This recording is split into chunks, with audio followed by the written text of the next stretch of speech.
Would you pay almost $400 for these? These four posts used to be what held up my kitchen island, but we just recently had our kitchen renovated, and I asked them to save all of the cabinet doors and these posts, as well as some corbels, for me to use as upcycles.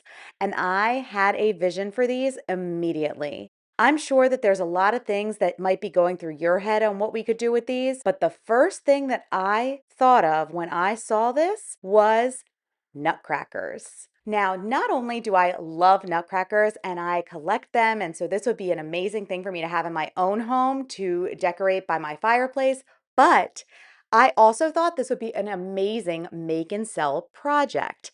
I absolutely love selling a variety of items, but you have seen that most of my items tend to be rather small and inexpensive. I wanted this to be something that was more of like a showstopper piece, something that hopefully, if sold, would give me a great profit. But at the same time, if I don't sell it, I would be able to still use it in different ways to bring people into my booth space or to my table at a craft fair. Now, my original plan, based on what I got from ChatGPT as my idea, was to put the face in this section because of the fact that I needed the hat to be rather tall. However, I didn't really want all of this detail and all of those ridges to be part of the face, so I had to come up with a new plan. That top part is about 6¼ inches, so I just split that to make the face and the hat, and then extended the torso, that top part of the nutcracker's body, and then I used the bottom part that looks like the hat on the flip side. That was not going to be the boots and instead just be kind of like the base of the nutcracker post.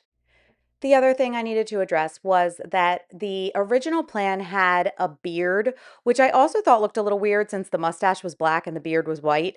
I just nixed the beard completely, so it might look a little bit more like a nutcracker slash soldier. I'm not quite sure, but I just think that I wanted a very simple plan. Sometimes when you make things a little too detailed and too intricate and you get lost in overanalyzing, you don't get anything done. One of my biggest recommendations to you and something that I remind myself all the time is to really, really focus on what is going to make this project shine and what can I give up and nobody will even notice.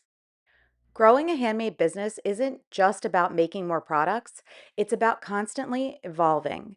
I'm always testing out new ideas, new price points, and new products that can attract different customers or keep the same customers coming back for more. Another aspect of my business that continues to evolve as I do and as this business continues to grow is my workspace. Have you ever looked around your workspace and realized you've been just making it work with whatever furniture you could find? Yeah, that was me. For the longest time, my office has been a collection of random pieces that I've either thrifted or repurposed over the years. It has definitely gotten the job done, but it's not efficient, especially now as my business has grown. I didn't even have drawers for storage, and my printer, which I use for quite a bit in my business, has been on the floor. When Flexispot reached out to me about updating my workspace, the timing could not have been better because I've been in need of an office refresh for a while. The desk I chose is the Flexispot 55-inch L-shaped standing desk with storage, CPU holder, and dual motor height adjustment. It is amazing. My favorite feature is definitely this motorized sit-to-stand function. With the push of the button, I can easily raise or lower the desk depending on what I'm doing. This is tremendous because when I am editing videos or answering emails, I might sit, but if I end up with some back pain or if I need to maybe package orders, I love that I can raise it up and do the things that I need to do standing without having to move a bunch of stuff off of my craft table. Another huge win for me has been this extra storage space that I now have. I finally have drawers. And guess what? My printer is finally off the floor. As a small business owner, I spend hours in this workspace all week long, so having a desk that is organized, functional, and designed in a way to work with me flexibly has been a game changer. If you're interested in upgrading your office or your craft room, I will leave this Flexispot desk in the description box below. I want to thank Flexispot for sponsoring today's video, and I hope you have a chance to check them out as well.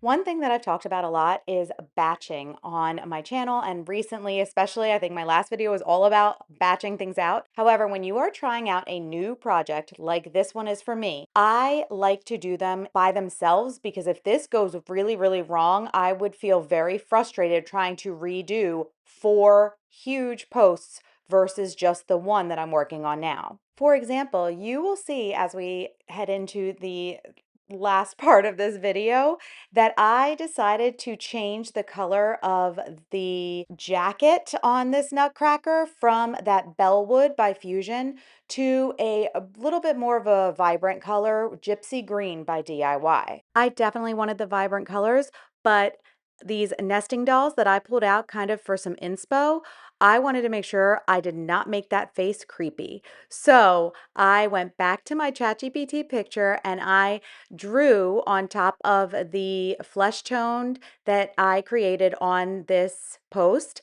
I have already sealed it, and I did that because if I were to mess up here, I can easily wipe this away. One of the best things about DIY paint is that it can be easily cleaned off with water. Even though this black might be a little hard to take away from the lighter color underneath, I knew that I was much safer than if I was trying to use an all-in-one paint or something else when I was creating this face.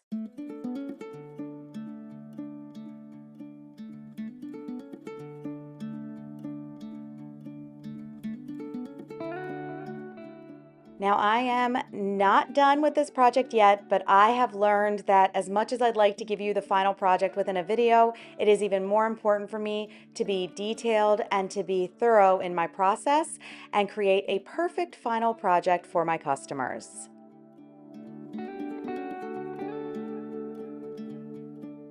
Now, how would you price this type of product?